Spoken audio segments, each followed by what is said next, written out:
Avec un partenaire idéologie, Congolais Oboza partout dans Mokili pour le Rolanda. Magazine d'actualité Mbonda École Obopesa confiance et fidélité pour te passer information à temps réel. On a à l'aide de la présentation de la Pessibino Moteatro et Sika Bozali. To fongoli édition la biso ya mokolelo pour le Sabino ke eyinda ki makasi la Parlement européen sénateur congolais moko alobeli communauté internationale ndenge baza ko financer Paul Kagame po a violer pe aboma ba congolais to landa reportage oyo. Que ceux que nous considérons comme étant nos amis, les Européens, la communauté internationale, décident de garder silence tout en regardant ces jeunes meurtris du jour au jour par les terroristes. Et les femmes jeunes sont violées. Malheureusement, nous ne disons absolument rien.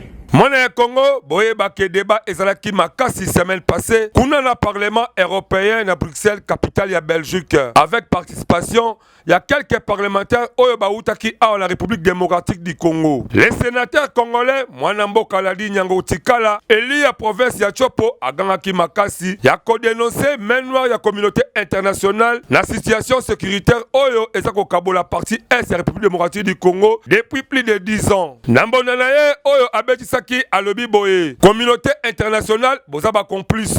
Président rwandais Paul Kagame, azako bénéficier soutien financier et pas inabino.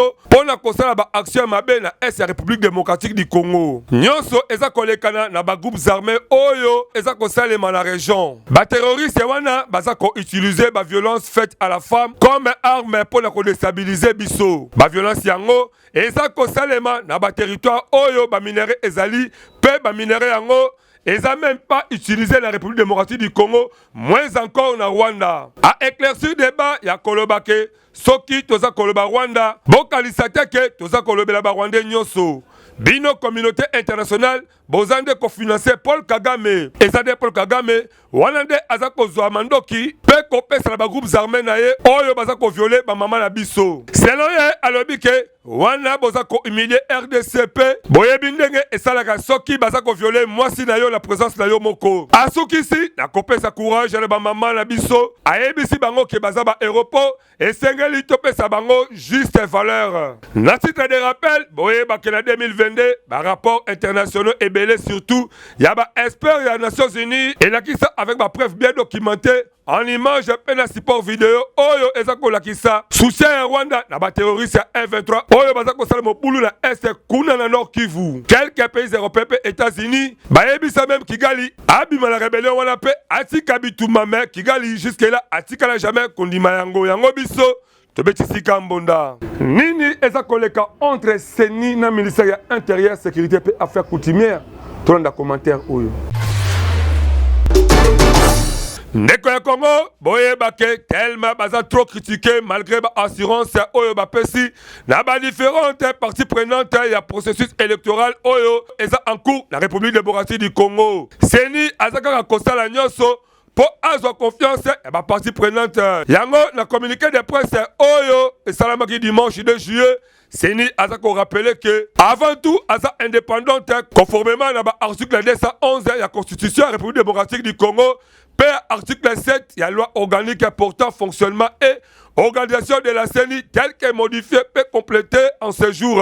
CENI a fait précision que azako collaborer dans l'institution république mais a condamné jamais à côté de la gestion de l'opération électorale. CENI a fait ici présence de l'agent et ministère de l'Intérieur, de la Sécurité et des Affaires coutumières, na bureau de réception, paye pour traitement de la candidature, BRTC na Mokuse. Paye rappeler la prétendant candidat à la députation nationale que période de dépôt de la candidature, et zabongo du 26 juin au 15 juillet, paye prolongation, boye bakutu et kozala nangote. Donc, ngonga oyo, mwana bendana luka o déposé dossier na yo poso ki o kansake, bakosa prolongation, wana kutu, mawa troyango biso, tobetisika mbonda.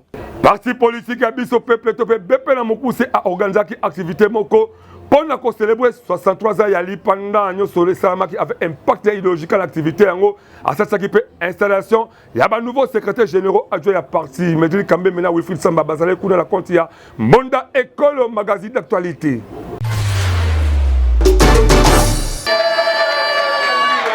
Na cadre ya ko célébrer 63 ans ya indépendance ya République démocratique du Congo, parti politique biso peuple elongo na ba autorité ba cadre pe ba militant na ye bango pe ba célébrer ki yango na siège national ya parti na commune ya Kitambo na Kinshasa. Na occasion yango Madame Sandrine Kaseka oyo azali présidente nationale ya biso peuple ye asalaki installation officielle ya ba secrétaire généraux adjoint ya parti payé asalaki lisusu présentation ya regroupement politique IDPS Kibasa et alliés parce que désormais parti politique biso peuple est commis membre ya regroupement yango. Quelques autorités à regroupement politique IDPS Kibasa et alliés bango pe bazalaki sur place bayaki ko participer na cérémonie yango. Apesaki drapeau ya regroupement IDPS Kibasa et pa ya présidente nationale ya biso peuple Sandrine Kaseka loko la symbole ya adhésion officielle ya parti politique biso peuple na kati ya regroupement oyo. Loko la cérémonie yango elekaki kitoko avec un partenaire idéologie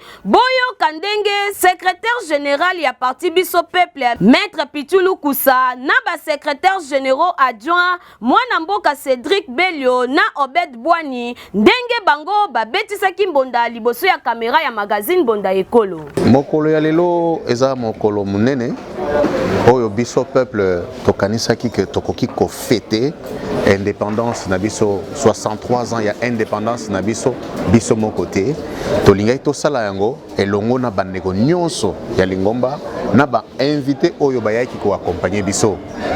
Objectif ezalaki nini?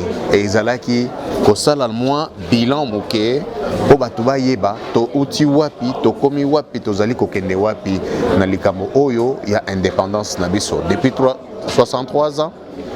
Est-ce que toko fêter sans kokanisa place to uti? Loko ya liboso lelo biso peuple alakisi ba secrétaire généraux adjoint ya Sika. Eloko ya mibale biso peuple a annoncé ki akoti na lisanga monene ya politique komo na yango ibasa IDPS Kibasa pe allié. Eloko ya misato tozali kokanisa mokolo ya indépendance ya lipanda mboka na biso enyokwamaki mingi touti na bapasi touti na colonisation ya mondele mokolo tozwaki indépendance po tokoma kosoto organiser kosoto gérer yango mokolo na tosangani mpona kokanisa mokolo wana na esengo mingi. Message à liboso ezali ya remerciement. Il y a un remerciement à la présidente nationale, Mwana Mboka Sandrine Kaseka, pour la confiance au APC Nabiso, pour la koyeba na kokamba tope ko sungaye na musala. Pe yami balé zali ko rassurer ba mambo nyoso ya biso peuple ba na mboka ete tozui musala oyo pe tozali conscient na responsabilité pe ba attente ya parti. Na titre ya rappel esengeli boyeba que de 1960 à 2023 jour pour jour République démocratique du Congo ekokisi 63 ans depuis tozwa indépendance ya mboka na biso. Na yango tokosenga kaka na bana Congo esengeli na bino bozala toujours au bon côté de l'histoire pour que mboka na biso ekende liboso. Yango biso awa to betisi kambonda. Koto esengote. Mais azomona maboko la binota. Et ça là banvula mingi RDC azara sur la carte d'identité nationalité mais tout comme le chef de l'État est la première personne au bas qui carte du ministère intérieur. Donc, Congolais tout, a obligé tout à cause de la carte d'identité avec un pacte d'idéologie. Tout ça c'est là. Tout un élément.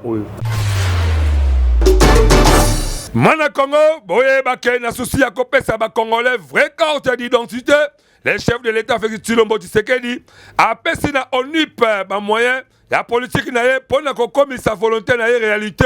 Oh yo ba Congolais ba c'est là depuis 1984. Nyonso esalema ki et pas ya vice-premier ministre ministre de l'intérieur et sécurité la qualité autoritaire masolo wana a lancé opération wana ya copé sa première carte d'identité nationale la président de la République Félix Tshisekedi. Yango pe e matérialisé mutualisation, il y a une opération d'enrôlement, d'identification, payer recensement de la population, c'est le programme d'action, il y a Mokonzi, il y a 2021-2023. Et puis bapesaki esengo na Onipe Kutu na nzela ya directeur général ya bango adjoint intérim apesi ba remerciement mingi epa ya Fachi Beton ndenge vision na ye ekomi ya solo na action ya gouvernement Sama Lukonde oyo eza exécuté na VPM ya intérieur et sécurité mwana mboka Peter Kazadi Kakonde atalisi ba avantage oyo eza la opération ya kopesa ba carte d'identité nationale na mboka asengi na ba congolais bakota na processus yango po nyonso esalema kitoko avec impact na idéologie boyeba ke opération yango eza kopesa carte d'identité nationale sécurisée kozwa numéro d'identification nationale unique na congolais nyonso kosilisa makambo ya kobotola identité congolaise eza pe détermination ya nombre ya population congolaise na République démocratique du Congo kutu facilitation ya calcul ya nombre électoral sécurisation ya kitoko na bisika mosusu ya baservice lokola batransaction bancaire pe sécurisation ya ba documents scolaires pe universitaire na biloko ya ndenge na ndenge nyonso oyo tokosenga esalema kitoko po congolais asepela po azela masolo ya kati oyo depuis tongo yango biso tobetisika mbonda tellement que olukaka okoma journaliste moko professionnel oyo banene basalaka ba montage vidéo pe okoma caméraman ya solo yaka na centre de formation média indépendant pour kuna formation de pesa avec ba professionnel ya média. Voulez-vous apprendre et devenir journaliste? Les centres de formation médias indépendants procèdent au recrutement des nouveaux candidats pour une nouvelle session. Que vous soyez diplômé d'État, homme de Dieu, docteur ou qui que vous soyez, les centres de formation médias indépendants met à votre disposition les filières ci-après. Les journalistes, la prise de vue, le montage vidéo. N'hésitez pas de nous rejoindre car ici, la formation se donne avec les professionnels des médias. Chez nous, c'est de l'expérience et du professionnalisme. Pour tout contact, appelez-nous au plus 243 89 81 81 097 ou appelez-nous au plus 243 99 37 45 722. Je répète, appelez-nous au plus 243 89 81 81 097 ou au plus 243 99 37 45 722. Nous sommes les centres de formation médias indépendants. Déjà 4 ans depuis RDC a organisé la 9e G à francophonie mais net kaka infrastructure est apprêtée.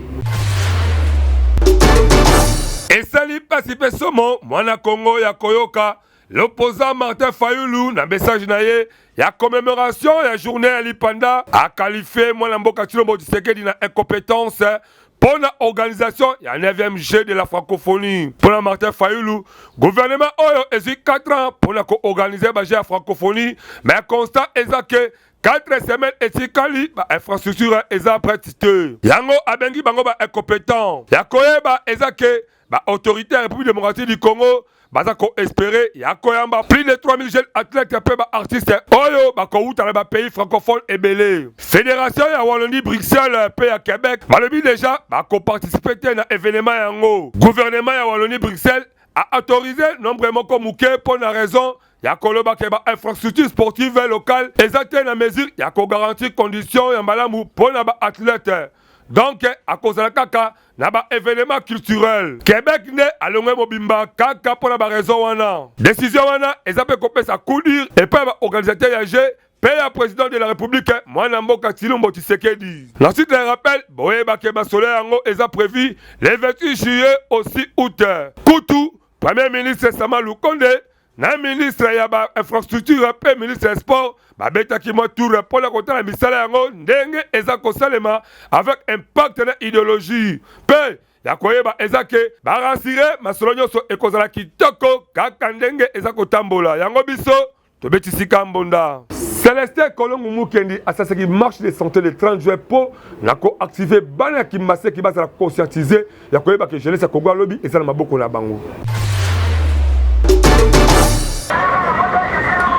Eyindaki mokolo ya vendredi 30 juin na commune ya Ntsele botu nanga nini Mwana mboka Celeste Kolongo Mukendi, mwana Kimbanteke ya Tongo, oyo azali moko ya ba leader ya parti politique INC ya Vital Kamerhe, asalisaki marche de santé elongo na base na ye, inde kobanda bibwa Tikinkole. Tango bakomaki na destination, Celeste Kolongo asololaki na ba jeune pona kotalisa bango importance ya date ya le 30 juin pe encourageaki bango basala makambo ya malamu pe batika kosala makambo ya mabe parce que jeunesse eza avenir ya lobby. Tellement que activité yango esalamaki kitoko pe esepelisaki ba participants boyoka bango ndenge babetisaki mbonda liboso ya caméra na biso. Pona ngala lobby lelo eza mkomunene le 30 juin.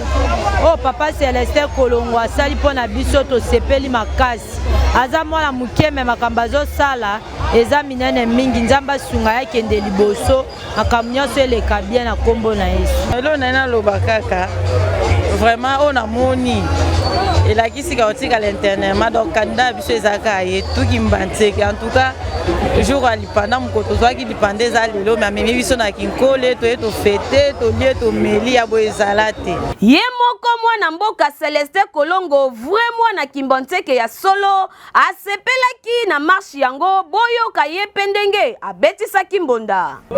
Le 30 juin ezali date oyo obiso ba véritable ba citoyen congolais oyo tozwaki indépendance tolungwaki na kati ya bowumbu na kati ya maboko ya ba flamand oyo tobengaki ba belge yango nde tosengaki toya ko célébrer na yango esengeli toyeba ke Celeste Kolongo ye azali grand leader pe mwana Kimbanteke ya Tongo yango bana Kimbanteke nyonso basalaka ye confiance parce que ye aza penza ya bango yango biso awa to betelie kambonda pou parce que ye aza vrai leader. Mibi bakoma trop na matière ba reportage yeba ke kopesa confiance na mbonda kolo agency ndeko ko reportage ya solo ya qualité pe ya professionnalisme po yango ndeko ko sika souvenir ya bon moyina yo.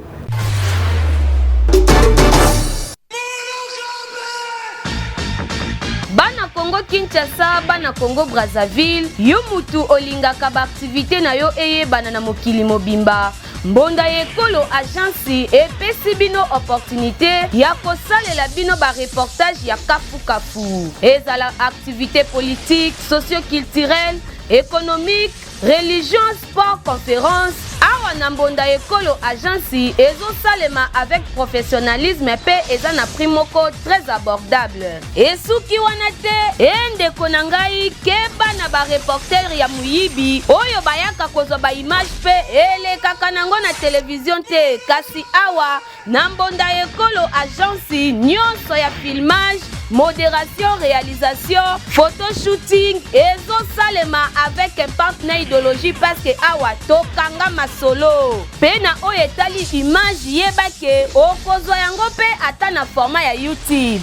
Olingi oyeba bisika tozali benga biso na plus 243 89 81 81 097 na bandeli lisusu na plus 243 89 81 81 097 na mbonda ekolo agence nyonso ya reportage ezosalema kitoko avec professionnalisme et yokanio.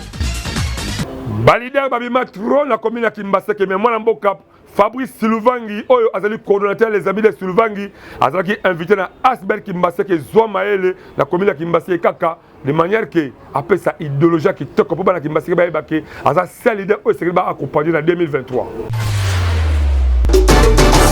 Coordonnateur ya fondation Les Amis de Siluvangi, mwana mboka Fabrice Siluvangi azalaki invité na Asbel Kimbanteke Zwa Mayele na commune ya Kimbanteke na quartier Mabinda pona kosolola pe ko proposer ba piste de solution na likambo oyo etali développement ya commune ya Kimbanteke. Na masolo yango tomonaki présence ya ba papa ba mama pe bilenge bayaki ebele pona koyoka message ya kitoko oyo mwana mboka Fabrice Siluvangi amemelaki bango na kolobake esengeli na bango bazala na bolingo pe bazwa conscience pona kotombola commune na bango. Na suka na yango lokola activité elekaki kitoko ba comédien bazalaki wana basalaki spectacle pona kosepelisa pe kosekisa bana ya Kimbanteke. Activité yango esalemaki avec impact na idéologie boyo kandenge ye moko mwana mboka Fabrice Luvangi, le coordonnateur ya les amis de Luvangi ndenge abetisaki mbonda na caméra na biso.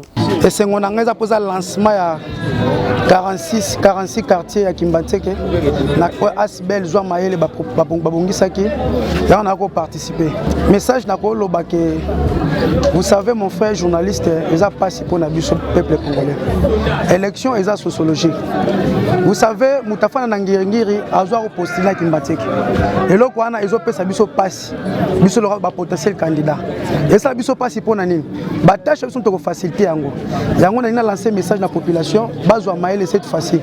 Mutara na Kimbanteke a poster na Kimbanteke. Na yango esengeli toyeba ke na kobima ya Fabrice Luvangi na suka ya cérémonie mama moko ya Kimbanteke ye atalisaki ye lolenge nini baza ko vivre na pasi na commune ya Kimbanteke pe mwana mboka Fabrice Luvangi yatikalaki indifférente ye atalisaki bango ke aza wana pona bango pe bana Kimbanteke nyonso ba continuer na kosala ye confiance parce que ye aza seul molobeli ya bana Kimbanteke yango biso awa to beteli e kambonda boye bake église la réconciliation avec Dieu oye kumba makana mwana mboka Bishop José Wembi a organisé qui culte pour l'installation du comité ya ba femme puissante et qui avec impact dans idéologie tonda reportage à Medrine Kambembe.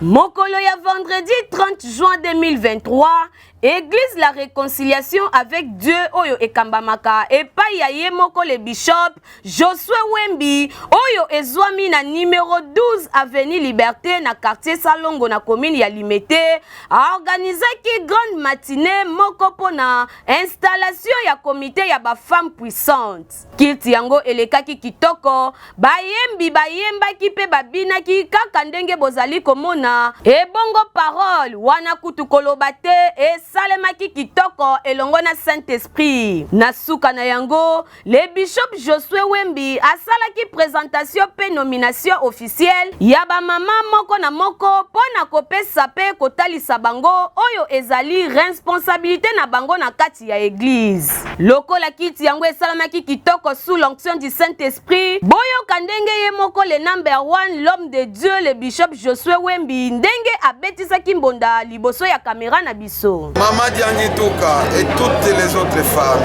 ont organisé les choses de haute fatigue. Et je bénis Dieu pour ça.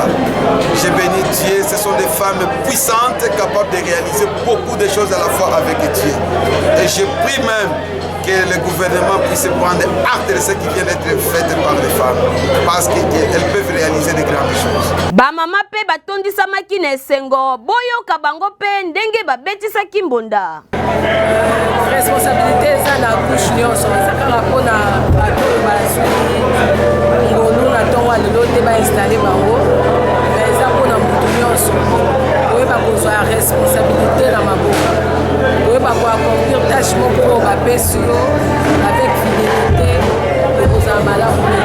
Na yango mwana Congo kinwa pe kinoise ba église ekoma ebele kasi sengeli tokeba na ba pasteur pe ba prophète ya lokuta kasi awa na église la réconciliation bateyaka eloko mosusu te kasi bateyaka kaka Yesu Kristu yango esengeli na bino bokendaka kuna parce que kuna parole efanda yango biso ana magazine bonda ekolo to beteli bango ka mbonda parce que kuna Saint-Esprit azali. Baola evunda mwana oyo azali lisu ya Moïse Katumbi Chapwe akende ko visiter ba veuve na commune ya Kimbaseke elekala kindenge nini. Mwana mboka Borle ivunda lisu ya Moïse Katumbi na Kimbanteke akitaki na quartier Mangana kuna na commune ya Kimbanteke kotala ba mama veuve kaka ndenge alakaki bango. Tango akomaki kuna ba mama veuve bayambaki na sengo nyonso pe na loyembo.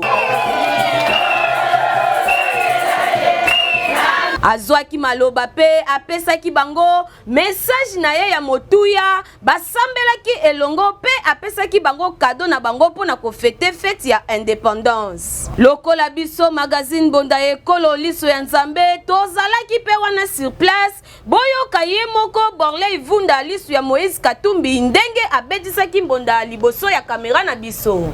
OK, message nange eza l'autre kanisaki na kolekisa date d'anniversaire na biso ya mboka 63e anniversaire ya mboka na biso boye pamba te to bongusaki na mwa mukio nzamba to pesa biso to ya ko partager na ba mama veuve parce que batu mingi na minute bazo kende ba boîte ko dépenser mwa mukio bazana ngo to lukaki na mwa ndambo to zwa kao to tekaki mwa ndunda mwa matembele mwa pilipili to ya ko pesa na ba mama veuve parce que to zali pamboli parce que le pamboli za pona ba violent nettoyer ko zali pamboli na biso na nzela ba mama veuve pe basepelaki batondisamaki na esengo bango pe bazangaki maloba te boyoka ndenge babetisaki mbonda.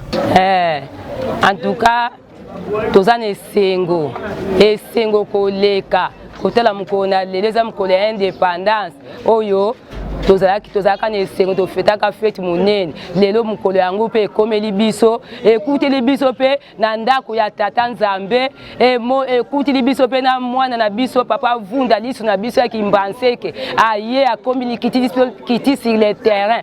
Vraiment tosepeli komona mwana biso papa Borley Vunda ayaki ko kabola na biso na koloba mwa mukete po ba mikolo balobaka ya muke kotaka na liso donc ya muke zate alors o ya saleli biso na mukolo lelo komona basaki ya loso basaki ya mungwa bakarto tomate to satandaki na ngote en tout cas tozui ba tricot banini donc Nzambe amona yake na liboso boyende ezalaka mwana Kongo esengeli na biso to ambwate bapa ya mwana mboka Borley Vunda lisu ya Moïse Katumbi olie ya kokende kolona na esika ya mabe bilanga ya malamu ya kolona yango yo ba mama veuve batondisamaki na esengo parce que Borley Vunda asepelisaki bango yango biso ana magazine Bonda Ekolo to beteli kaka mbonda parce que musala na ye eza kitoko. Clôture ya année scolaire 2022-2023 et ça qui toko avec impact de l'idéologie la complexe scolaire Mama Sato na élément haut. Complexe scolaire Mamasa basalaki clôture l'année scolaire 2022-2023 ya cycle maternel le 1er juillet 2023 pona kotalisa compétence topé lolenge nini école apesaka formation na niveau maternel. Na clôture scolaire oyo tomonaki présence ya ba parents bayaki pona ko participer na remise ya ba diplôme ya bana na bango ya maternel. Bapesaki na bana nyonso ya 3e maternel ba attestation de réussite oyo eza kotalisa ke bango basilisi cycle ya maternel pe bakoki sikoyo kokene na niveau ya école primaire. Na suka ya cérémonie boyo kandenge madame Alpha oyo azali moko ya ba formatrice na niveau maternel ndenge ye abetisaki mbonda liboso ya caméra na biso. Donc malgré que ce n'était pas facile puisque paiement des frais pour les parents n'était pas aussi facile, mais ils ont quand même essayé de se démener et pour finaliser avec leurs frais. Vraiment c'était bien. Et je félicite aussi ces parents-là qui ont fait beaucoup d'efforts pour soutenir les enfants et nous soutenir aussi dans notre travail. Na yango tokosenga kaka na baboti bokende ko inscrire bana na bino na ba école ya Simanda Kute boya awa na complexe scolaire Mama Sapo awa formation evanda yango biso to beteli bango kambonda. J'ai ici Jemba Koko Tiri Mokoza Karikati de la République démocratique du Congo et les Manini Bobong Selebiso et le nom na mwana mboka Igride Mateta. Kinshasa etona makambo Kinshasa ko kambo apoko tambola okomona surtout likamba santé moto sozi mbongo na ya sasi dispensaire omona ka porte moko to deux portes mais yoka ebela ba service bono mobota tata oyo honorable ba mesela ko benga honorable po arata ba mandani surtout bimaka na ete atika na kasha comme honorable monzo te dérange qui est ce qui a des soins médicaux a comment la dispensaire oyo tata mandu ni na coin a mon porte moko to deux portes kasi yoka ebela ba service no boyo kandi honorable kamwe. Pas vrai ça, pas normal, avec des portes. Honorable Akamwe de Komatangi Yoka Bela ba service awa, laboratoire, maternité, pédiatrie, chirurgie, radiographie, échographie, gynécologie, ophtalmologie, dentisterie, kinésithérapie. Service comment est-ce qu'on travaille? Non, côté santé, tous à la série, honorable Akamwe Yango Tolobake, ce qu'on dit mis sur le nom de sa dispensaire. Ça est sérieux parce que c'est tous les spécialistes, pas généraliste, mais comme moi qui tient ça, mon autre généraliste, comme on a un maçon, un menuisier, un électricien, un nyoso yango. To betika mbonda po, c'est pas normal ça quand on est honorable Akamwaki. Merci. La confiance et fidélité na bolingo obola sakana mbonda écolo magazine d'actualité et surtout n'engé boza ko continuer ko s'abonner en masse na mbonda écolo officiel ezali chaîne YouTube na biso po yango ezali chaîne YouTube et to sala ke biso to ke liboso. Merci beaucoup continuer toujours ko pesa biso confiance ko meme na biso ba activité na bino ya politique ya religion to pe ya punyo surtout obolingi to l'exemple avec impact de idéologie pour amusala sala kitoko avec impact de idéologie. Merci l'équipe rédactionnelle équipe technique eux qui dans la caméra na allez on a posé tout la prochainement sokolo à Zongité bye.